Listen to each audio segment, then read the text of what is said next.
দীর্ঘস্থায়ী প্রদাহ কখনও কখনও রোগের আকার নেয়। যখন এই প্রদাহ দীর্ঘ সময় ধরে চলছে তখন একে ক্রনিক ইনফ্লেমেশন বলা হয় এবং এখন এটি রোগের রূপ নেয়া।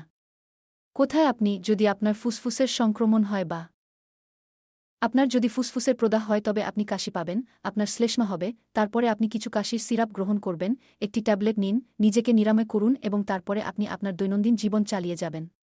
কখনো কখনো এটি আপনার পেট জ্বলছে, অম্বল জ্বালাপোড়া করছে, ঘটছে ফোলাভাব, গ্যাস, পেটে ব্যথা। তারপরে আপনি কিছু পাউডার নিয়েছিলেন, কিছু ওষুধ নিয়েছিলেন, কিছু প্যান 40 নিয়েছিলেন, কিছু হিস্টোক নিয়েছিলেন। তারপরে আপনি অনুভব করেছিলেন যে আপনি স্থির হয়ে গেছেন, এটি ঠিক আছে, আমি যেতে ভালো। এভাবেই এটা ঘটে যে কখনো কখনো আপনার পেটে কিছু ফোলাভাব হয়, আপনার কৃমি বা আলসারেটিভ কোলাইটিসের মতো কোনো রোগ হয়, আপনার কিছু খাদ্যনালীতে আক্রান্ত হয়। একজন ডাক্তার বলেন, এতে কি হয়, যখন এই ধ্রুবক লক্ষণগুলি আমাদের শরীরে তৈরি হয়, তখন আমরা আমাদের ডাক্তারের কাছে যাই। আসুন এটি দেখাই। ডাক্তার আমাদের একটি প্রেসক্রিপশন দেন যে আপনার খাদ্যনালী রয়েছে, আপনার দীর্ঘস্থায়ী গ্যাস্ট্রাইটিস রয়েছে, আপনার নেফ্রাইটিস রয়েছে, আপনার পিত্তথলির প্রদাহ রয়েছে, যাকে আমরা কোলেসিস্টাইটিস বলি। সুতরাং শেষ আইটিআইএসের 4টি অঙ্ক। আইটিআইএস শব্দটির অর্থ আইটিআইএস। এটি হল আপনার একটি প্রদাহজনক প্রক্রিয়া রয়েছে যা এই অঙ্গটিতে শুরু হয়েছে। তাই যদি পিত্তথলিতে প্রদাহ শুরু হয়ে যায় তাহলে আমরা এটাকে কোলিসিস্টাইটিস বলব।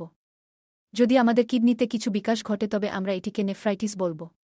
যদি আমাদের মূত্রাশয়ে প্রদাহজনক প্রক্রিয়া থাকে, যদি এটি উৎপন্ন হয় তবে এর প্রযুক্তিগত ভাষা হল সিস্টাইটিস। আমরা তাকে বলি যে আপনার মূত্রাশয়ে সিস্টাইটিস রয়েছে, অর্থাৎ আপনি মূত্রাশয়ে একটি প্রদাহজনক প্রক্রিয়া শুরু করেছেন।